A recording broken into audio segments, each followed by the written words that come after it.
Así que leemos Mateo capítulo 5, versículos 1 y 2 por ahora.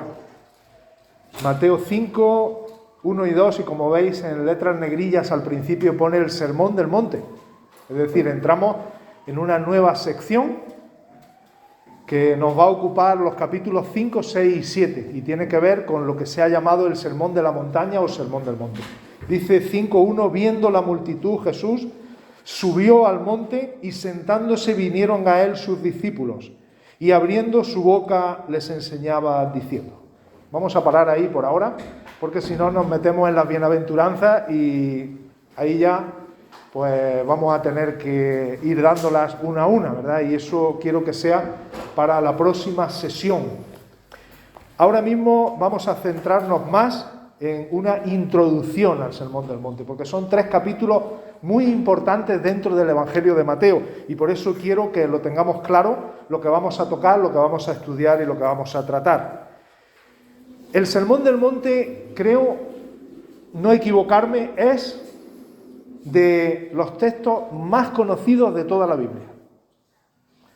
¿Quién no ha escuchado alguna vez eso de poner la otra mejilla? Incluso entre personas que no son creyentes, ¿verdad? Escuchamos por las películas, la televisión, la radio, en conversaciones. Hay que poner la otra mejilla. Bueno, hacen bromas, hacen chistes, lo interpretan bien o lo interpretan mal, pero es un texto conocido, ¿verdad? Otros textos del propio Sermón del Monte, como eso de ninguno puede servir a 2 señores, también se escucha bastante, incluso, como digo, entre personas de la población general. Miras la paja en el ojo ajeno y no ves la viga en el tuyo. También hay veces que estas cosas se usan y son frases que las personas a veces no saben de dónde las sacan, pero son del Sermón del Monte, de esos capítulos 5, 6 y 7 que vamos a estudiar después. O por sus frutos los conoceréis. No habéis escuchado esas frases, ¿verdad? Algunos hasta usan esas frases para combinarlas con otras palabras y esas palabras que Jesús dijo las combinan con otras, pero lo que el Señor dijo es por sus frutos los conoceréis. Y muchas más, ¿verdad? Cuando vayamos leyendo veréis como son muchas frases del lenguaje coloquial, lenguaje general, que se usan del Sermón del Monte. Por tanto, un texto muy conocido. Ahora, bien interpretado, pues bueno, eso es lo que queremos hacer una exégesis correcta, hacer una interpretación correcta de lo que dice el Sermón del Monte para ver qué nos quiere decir el Señor aquí. Porque el Sermón del Monte no es una recopilación de frases célebres, no es un grupo de frases ocurrentes, no es ni siquiera una disertación filosófica, como algunos podían pensar, sino que el Sermón del Monte es mucho más. El Sermón del Monte es lo que podríamos decir la constitución de los hijos del reino de los cielos. Es como la carta magna de aquellos súbditos del reino del cual venimos hablando durante todo el Evangelio de Mateo. Sabéis que desde el capítulo 1 ya la genealogía de Mateo nos introducía en Jesús, alguien que es Mesías y que es rey, y nos presentaba a Jesús específicamente como el rey. Y aquí el rey da las leyes del reino. Pero como veremos después, no solamente es un conjunto frío de leyes, sino también el Sermón del Monte es mucho más que esto. Pero vamos por partes, para no hacernos lío, vamos por partes. En el versículo 1 hemos visto la primera frase. Dice, viendo Jesús la multitud, o viendo la multitud. Cuando el Señor Jesús ve todo el grupo de personas que van detrás de Él para escucharle, para escuchar sus enseñanzas. Vosotros sabéis que en otras ocasiones Jesús les dio de comer. Venían 5.000 personas detrás de Él para escucharle y le dice a los discípulos, ¿y con ellos qué vamos a hacer? Y los discípulos se ponen nerviosos, ¿verdad? Nos ponemos nerviosos cuando hay 40 o 50 personas y no sabemos qué hacer con ellas. Imaginad 5.000 personas. Pues cuando llegan las 5.000 personas allí, Jesús las ve y tiene compasión de ellos. Y dice la Escritura que se compadeció de ellos porque eran como ovejas que no tenían pastor. Esa es la visión que tiene Jesús de las multitudes. Nuestra visión a veces, como digo, discrepa de eso. Nuestra visión a veces es: qué estorbo, qué fastidio el tener tantas personas aquí. Señor, despídelos ya. Pero Jesús les da de comer. En esta ocasión no se habla de comida física, pero sí se habla de un alimento espiritual. Ese alimento espiritual que todo ser humano necesitamos, y es conocer a Dios y obedecerle. Eso es lo que quería Jesús transmitirle a toda esa multitud que venía tras él. Es por eso por lo que se aparta del camino, se va a un monte. No se nos dice el nombre de aquel monte en que Jesús dio el sermón, pero se aparta a un monte, quizá un monte de la zona de Galilea, un lugar más apartado, y allí en aquel monte va a dar su enseñanza, va a dar aquellos mandamientos que son propios de los hijos del reino de Dios. Como sabéis, a lo largo de toda la Biblia, los montes han sido lugares de encuentro entre Dios y el hombre. Tenemos el gran ejemplo del monte Sinaí, en donde Dios llama a Moisés para que vaya a reunirse con él y para darle los 10 mandamientos. Así que los montes son lugares en los que Dios se reúne con el hombre. Ahora dice el texto que, viendo a la multitud y habiendo subido al monte, Jesús se sentó, vinieron sus discípulos y abrió su boca y les enseñaba. Vamos a ir viendo un poco estas frases, ¿verdad?, que también tienen su importancia. Ya no solo hay una multitud quizá curiosa por saber lo que Jesús iba a decir aquel día, sino que ya al ver los discípulos que Jesús se aparta a un lugar para enseñarles, ellos también van. Así que vemos cómo el Sermón del Monte hace que se reúna la multitud curiosa junto con los discípulos de Jesús. Dicho de otra manera, para que nosotros podamos entenderlo, el Sermón del Monte, el contenido de lo que el Señor va a decir, es para los discípulos y para los que no son discípulos. Es para los simpatizantes y para los que ya son creyentes. Es para los que están muy cerca de Cristo y para los que están más lejos de Cristo. Es para todos. Es un mensaje que sirve para todas las personas. Y dice que sentándose abrió la boca y les enseñaba. Aquí hay dos gestos que son importantes también en el lenguaje de Mateo. El primer gesto es sentándose. Mirad, cuando un maestro de Israel, cuando un rabino se sentaba, los discípulos suyos y la gente en general sabían que iba a decir algo importante. Era como hablar ex cátedra. Era como decir: mirad, lo que voy a decir ahora es tan importante que no lo he dicho mientras caminaba por un camino, ¿verdad? Que también Jesús a veces daba enseñanzas mientras andaba, o daba enseñanzas en cualquier otro sitio de manera más informal. Pero cuando un maestro de Israel se sentaba, allí había que escuchar, ¿verdad? Y luego hay un coloquialismo también que se usa también aquí y que dice abriendo la boca. Ahora con las mascarillas no se nos ve nuestra boca, ¿verdad? Pero lógicamente para enseñar, para hablar, hace falta abrir la boca. Es casi una perogrullada. Pero también nos indica algo importante. Ojo, el Señor va a hablar. El Señor va a abrir la boca. El Señor se ha sentado. El Señor quiere enseñar. Oídos atentos. El que tiene oídos para oír, que oiga. Porque lo que el Señor va a enseñar es importante. Ahora, algunos detalles a tener en cuenta, como digo, antes de entrar en las bienaventuranzas, que son como el pórtico de todo el Sermón del Monte, que casi nos va a decir todo lo que viene después, nos lo esquematiza. Pero antes de entrar en las bienaventuranzas, porque como digo, no quiero entrar, porque como entre ya no salgo de ahí, vamos a decir algunas cosas para que cuando estemos estudiando el Sermón del Monte no nos perdamos, hermanos. Nos va a ocupar los próximos meses, si no viene el Señor antes, nos va a ocupar los próximos meses. Y vamos a decir muchas cosas, porque allí en el Sermón del Monte está toda la ética cristiana. Voy a decir cosas que os van a gustar y voy a decir cosas que no os van a gustar nada. Y yo lo digo porque cuando la he estudiado a mí tampoco me han gustado. Estoy hablando humanamente. Hay cosas que nos van a meter el dedo en la llaga y que nos van a decir cómo somos y que nos van a decir lo que Dios piensa de nosotros. Igual que si fuéramos a la ley de los 10 mandamientos. Si nosotros lo estudiamos paso a paso, nos meten el dedo en la llaga. ¿Quién ama a Dios con todo su corazón y con toda su alma y con toda su fuerza todos los minutos de su vida? ¿Quién hace eso? ¿Quién ama a su prójimo como a sí mismo? Esos son los 2 mandamientos que nos hacen el resumen de todo el decálogo. Pues igual va a pasar con el Sermón del Monte. ¿Quién cumple todo lo que hay aquí en este Sermón del Monte? Porque nos va a hablar de toda la ética, al principio de las bienaventuranzas, pero luego nos va a decir que somos la luz del mundo, la sal.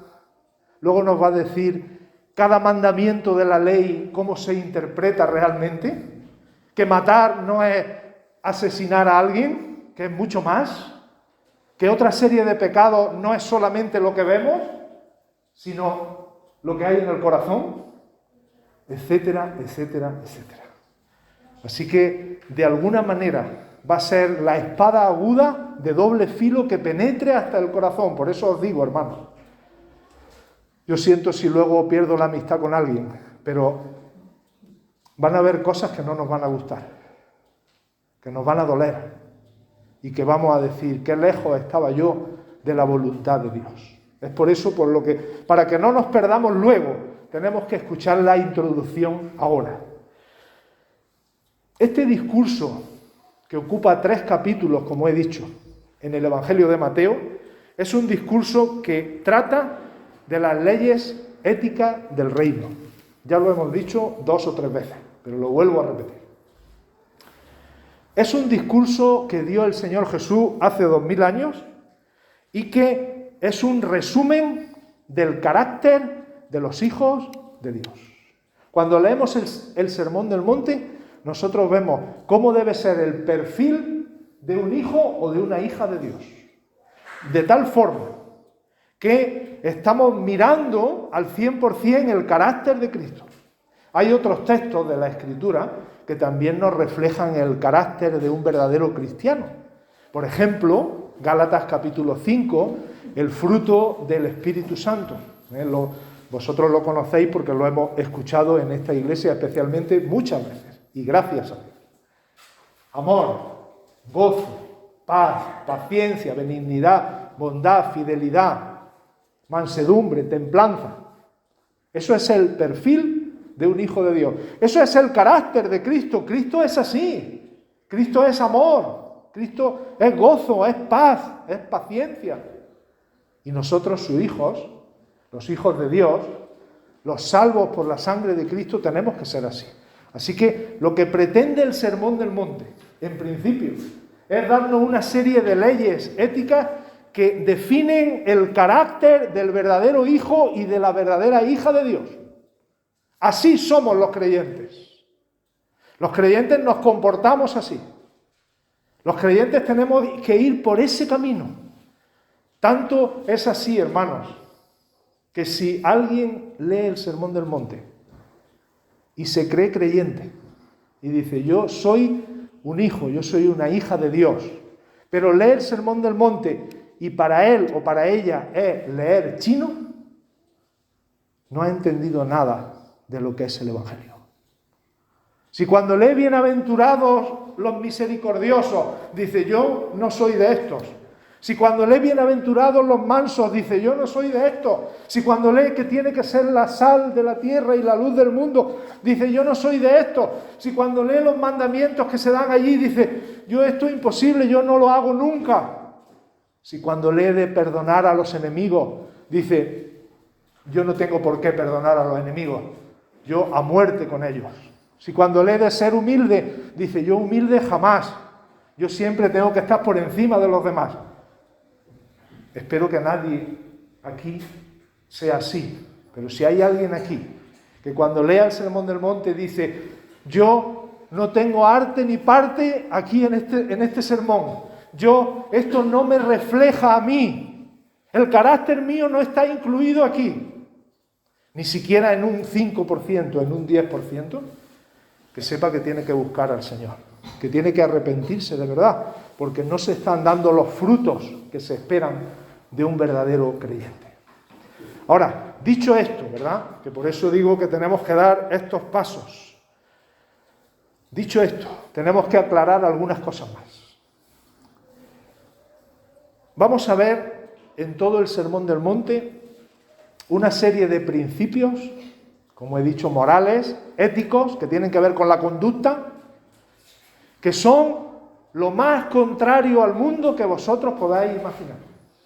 No hay nada más contrario al mundo que lo que vamos a escuchar o lo que vamos a leer en el Sermón del Monte. En nuestra sociedad triunfan las personas que son implacables, que son ambiciosas, que son agresivas, que son astutas. En nuestra sociedad triunfan las personas que se imponen por la fuerza. Esos son los que vencen, esos son los que triunfan.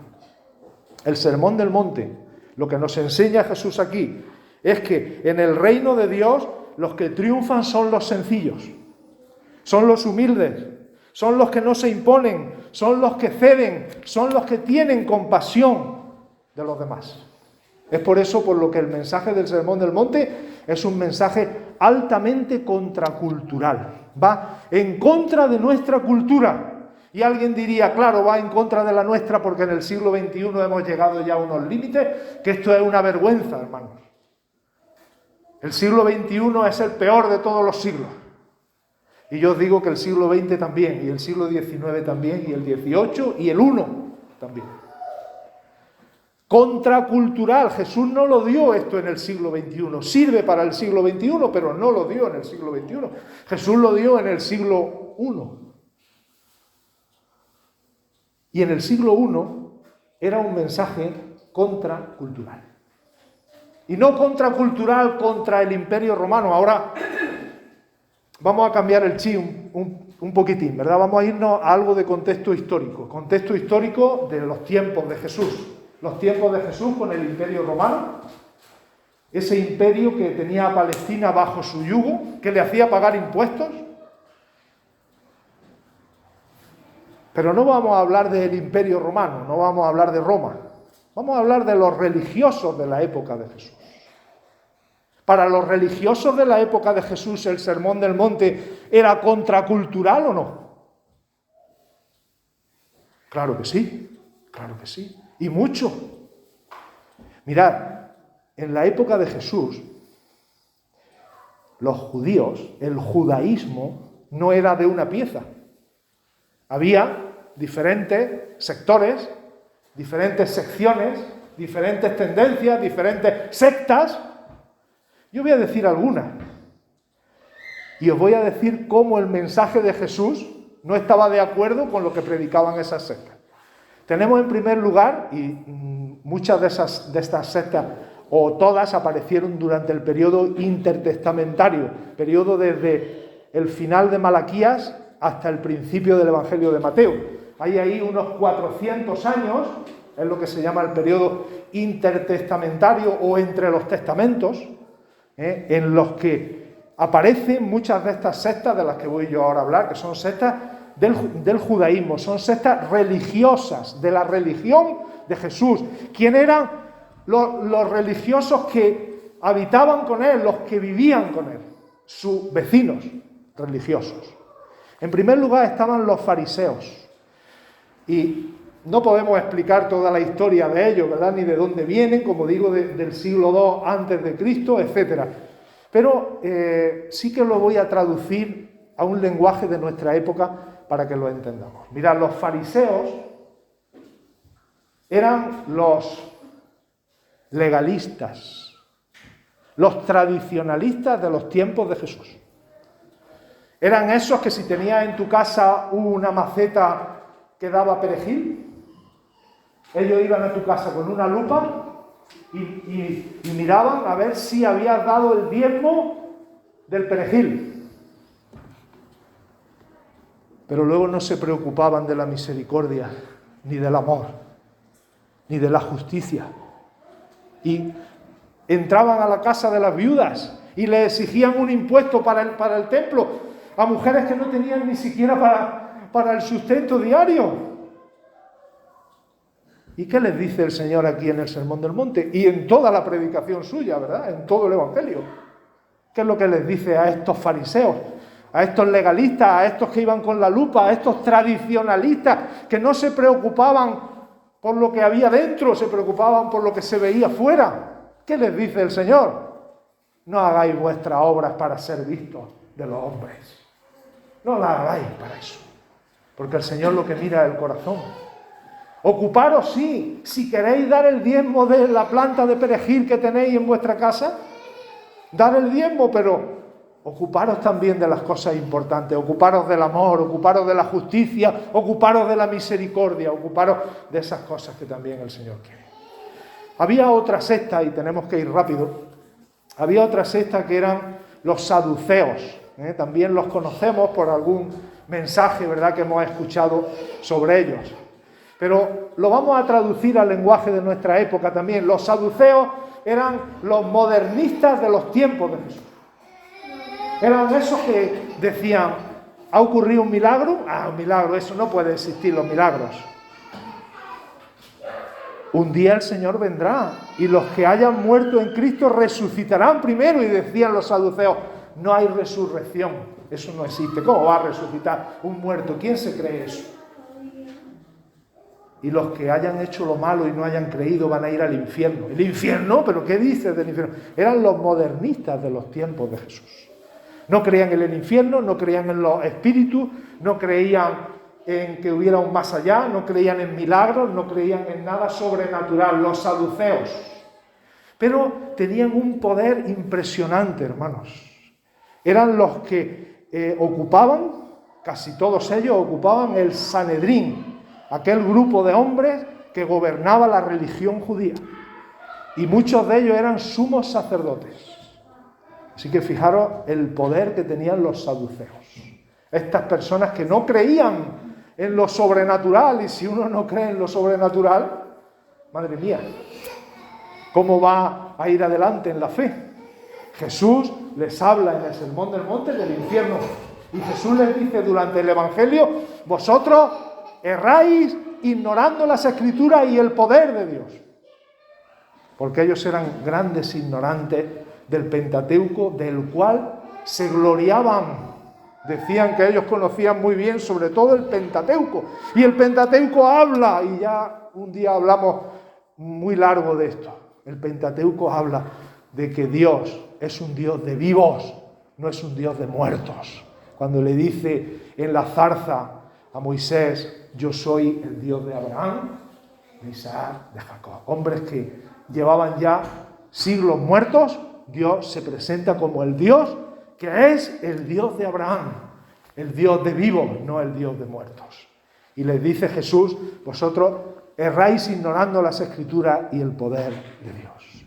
Esto era otra secta que había allí. Otra secta también importante en los tiempos de Jesús, que esta aparece menos, es la de los esenios. Estos solían tener las comunidades apartadas, una comunidad cerrada en la que practicaban el celibato, vivían solos, no querían contacto con el mundo. Eran, como si dijéramos, los separatistas del día de hoy, los ascetas del día de hoy. Eran las personas que no quieren saber nada con este mundo, ¿verdad? Hoy hay pocas personas así, pero en aquellos tiempos de Jesús, ellos eran los separatistas. Se iban a lugares apartados, cerca del Mar Muerto, cuando se descubrieron aquellos rollos tan importantes del Qumran. Era una cueva que ocupaban los esenios. También la fortaleza de Masada, que también la habréis escuchado en alguna película. Esa fue ocupada durante muchos siglos por los esenios, una secta dentro de los judíos que no querían nada con el mundo. ¿Y qué les dice Jesús? ¿Por qué su mensaje es contracultural? Porque Jesús les dice, vosotros sois la luz del mundo. Una luz que se esconde debajo de una mesa, ¿cómo puede alumbrar? Hermano, si tú estás, hermana, en un lugar donde te conocen las personas, pero te escondes debajo y no dices nada de lo que eres, ni de lo que sientes, ni de lo que piensas, O te apartas simplemente y dices, yo no puedo estar en el mundo, no puedo trabajar con personas inconversas, no puedo hablar con ellas, porque me distraen de la fe. Esenios, personas separatistas, vosotros sois la sal de la tierra. Si la sal pierde el sabor, si la luz la metes debajo de la mesa, no puede dar luz. Había otro grupo más, que era, digamos, de alguna manera, el brazo armado de los fariseos, y eran los celotes. Por ejemplo, el apóstol Pedro tenía una espada porque él pertenecía a esta secta del judaísmo. Tenían casi todos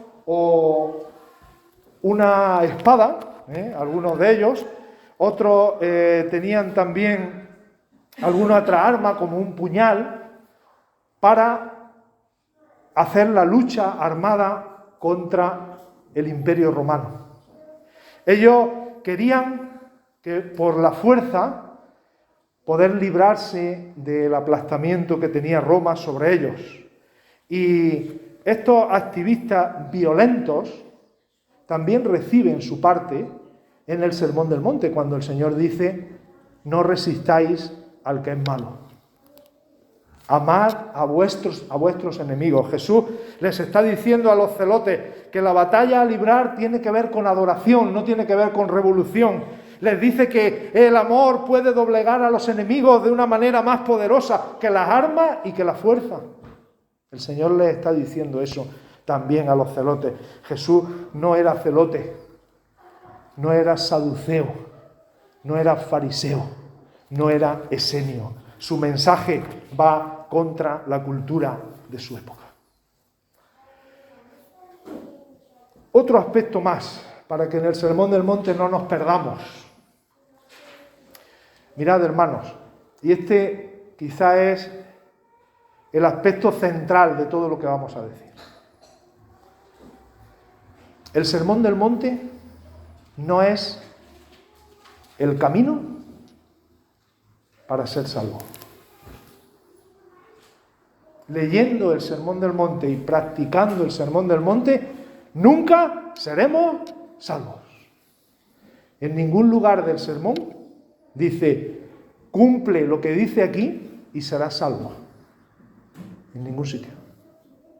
Igual que en los 10 mandamientos tampoco dice, cumple lo que hay aquí y serás salvo. Estoy hablando ahora de evangelio.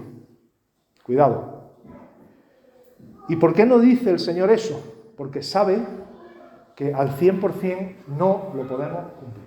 Así que el Sermón del Monte no es el camino para hallar la salvación. No.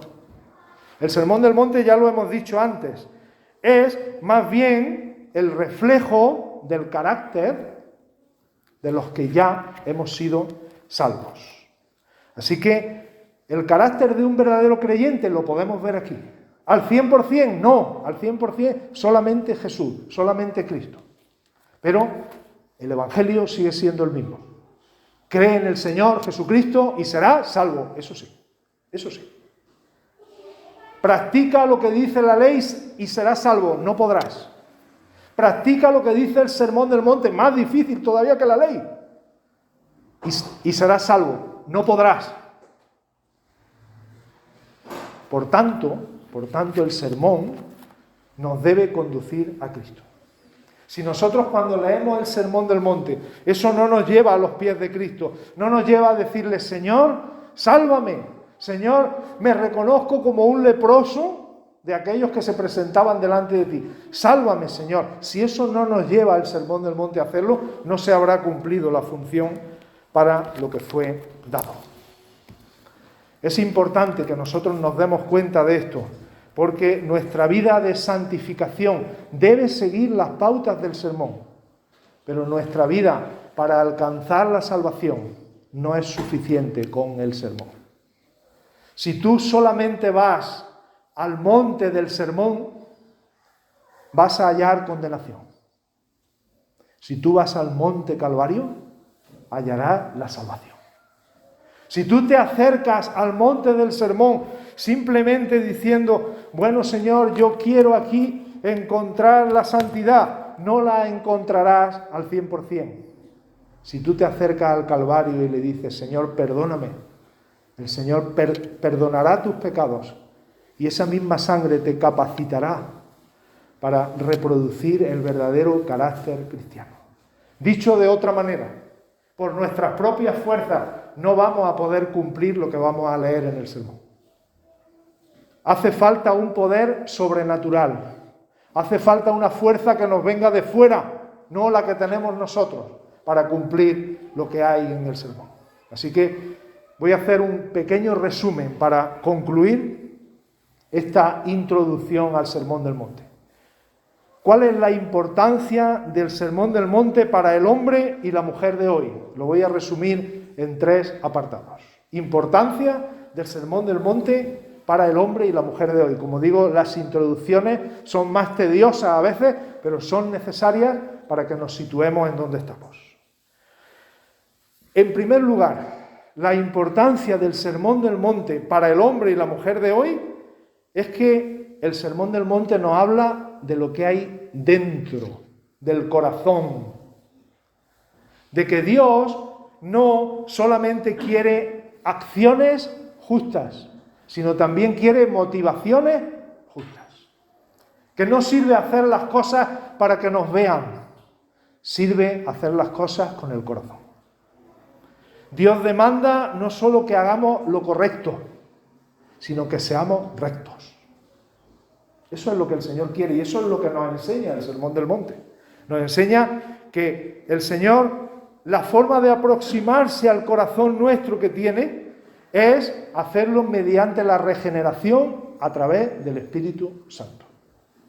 Es necesario haber nacido de nuevo para poder llevar adelante unas normas tan elevadas como las que nos marca el sermón, porque no pueden ser cumplidas, como ya hemos dicho, por ningún poder humano ni por la fuerza de nuestra voluntad. Ese sería el primer apartado que quiero que dejemos claro. El Sermón del Monte nos habla del interior, nos habla de nuestro corazón, nos habla de nuestras motivaciones, nos habla de nuestra rectitud interior. Y eso es lo que produce fruto al exterior, no al revés. No las cosas que hacemos externas para que nos vean, nos cambia el corazón. Y eso es una de las grandes cosas que nos enseña el sermón y la aplicación que tiene para las personas del siglo XXI. Hay una segunda aplicación, hay una segunda parte en que tenemos que ver la importancia de este gran sermón. Y es que ninguna parte de la Biblia nos habla tan claramente de la desesperada situación del ser humano sin Cristo. Cuando una persona está sin Cristo y lee el Sermón del Monte, dice, imposible, no puedo. La situación es desesperada. Cuando una persona no tiene a Cristo en el corazón, porque la única esperanza que nosotros tenemos de hacer algo bueno en esta vida, algo que agrade al Señor de verdad, que no sea para nuestro propio beneficio, ¿verdad? Hay personas que hacen muy buenas obras, pero es para halagarse ellas, es para que otros los vean, es para que aquello, ¿verdad?, pueda sonar en medio de una sociedad que está mirando a ver lo que unos y otros hacen. Por eso digo que el Sermón del Monte es como un test que nos lleva a Cristo, que nos lleva a confiar en Él, que nos lleva a pensar en Él. Veremos un poco más adelante, cuando acabemos el sermón, el capítulo 8, cómo en la selección que Mateo hace de los pasajes que tiene que poner a partir del Sermón del Monte, el primero de todos ellos es la curación de un leproso. Un hombre que estaba lleno de lepra, que acude a Jesús y que le dice, Señor, si quieres, puedes limpiarme. Esa tendría que ser la frase con la que nosotros acabáramos el sermón. Cuando leyéramos el Sermón del Monte, tener que decir, Señor, si quieres, puedes limpiarme. Y dice que Jesús le tocó y dijo, quiero ser limpio. Mirad cómo Mateo usa, de todos los milagros que hizo Jesús, usa ese para ponerlo detrás del Sermón del Monte. ¿Por qué? Porque situación en la que se encuentra el oyente cuando ha leído el sermón es la de: Señor, yo soy el leproso ese. Yo estoy lleno de suciedad, Señor. Yo estoy lleno de basura, Señor. Si tú quieres, solamente si tú quieres, Señor, puedes limpiarme. Ojalá, ojalá. Y también nosotros, cuando leamos el sermón, también lleguemos a esa conclusión. Señor, si quieres, tú puedes limpiarme. Porque el Señor te va a responder igual que le hizo al leproso. Claro que quiero. Sé limpio, porque yo sí quiero. Y luego hay una tercera aplicación. Y ya esta es la última, de verdad. El Sermón del Monte es quizá el mayor recurso que conocemos para testificar frente al mundo de lo que nosotros creemos y de lo que nosotros somos. Las personas están hartas de los charlatanes religiosos, de aquellas personas que citan la palabra de Dios, pero no creen de verdad en la palabra de Dios. Que hablan de Cristo, pero que no viven a Cristo.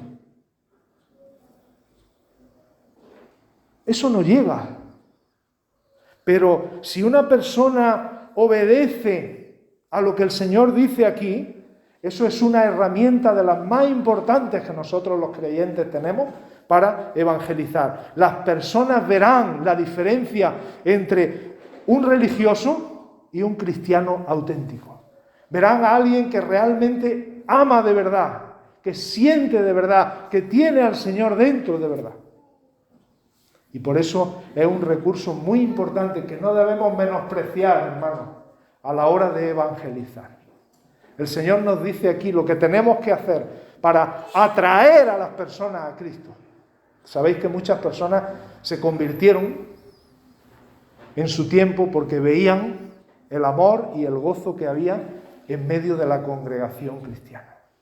¿Qué personas? ¿Cuánto gozo? ¿Sí? ¿Estamos siguiendo de verdad en ese gozo o tenemos ya las caras mucho más serias? Cada uno pensando en nuestros problemas y en nuestra vida. Y en cuanto al amor, ¿cómo acogemos a las personas que llegan? ¿Estamos acogiéndolos de verdad con amor? ¿Estamos mostrando el amor de Cristo hacia ellos? De todo eso nos habla el sermón. Y es una herramienta, como digo, principal para evangelizar que tiene la Iglesia de hoy día. Yo no quiero acabar sin que me dejéis un minuto o dos para hablaros del Salvador, de Cristo. No puedo terminar este mensaje de introducción sin acordarme de aquel que está dando el sermón, de aquel que abrió su boca para hablar todas estas cosas impresionantes, pero también que durante su vida vivió todas esas cosas.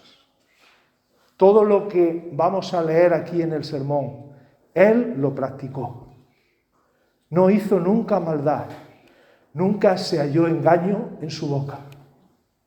Cuando le maldecían no respondía con maldición, cuando padecía no amenazaba, encomendaba la causa al que juzga justamente. Pero hizo algo más, y es que llevó él mismo en la cruz nuestros pecados sobre el madero, para que nosotros, que ahora ya estamos muertos a esos pecados, podamos vivir a la justicia, y por la herida de él hemos sido nosotros curados. Porque nosotros, hermanos, todos nosotros, éramos ovejas descarriadas, pero ahora hemos vuelto al pastor y obispo de nuestras almas, que es nuestro Salvador. El Señor haga que estas ideas penetren en el corazón, para ir a la cruz, para no tener ningún motivo de jactancia de ningún tipo. Mira, hermano, hermana, si cuando terminemos el Sermón del Monte, tú dices, pues yo cumplo la mayoría de las cosas que hay aquí en el Sermón del Monte. No te jactes, hermana, no te jactes, hermano. Si cuando termine, que es lo que me pasa a mí, dices, hay muchas cosas que no. Tampoco te jactes. Tampoco digas que no son importantes. Decía el apóstol Pablo, lejos esté de mí, y eso significa, ni se me pasa por la cabeza. Lejos esté de mí gloriarme, jactarme, envanecerme. ponerme, ¿verdad? Echarme flores, lejos esté de mí gloriarme, sino en la cruz de nuestro Señor Jesucristo, por quien el mundo me es crucificado a mí y yo al mundo. Que el Señor haga que podamos crucificar al mundo en nuestras vidas. Que el mundo no tenga cabida en nuestros corazones, solo por amor al Señor. Y cuando lo haya hecho, hermana, hermano, cuando lo haya hecho, no te gloríes, no te jactes. Toda la gloria para Él. Soli Deo Gloria. Toda la gloria al Señor.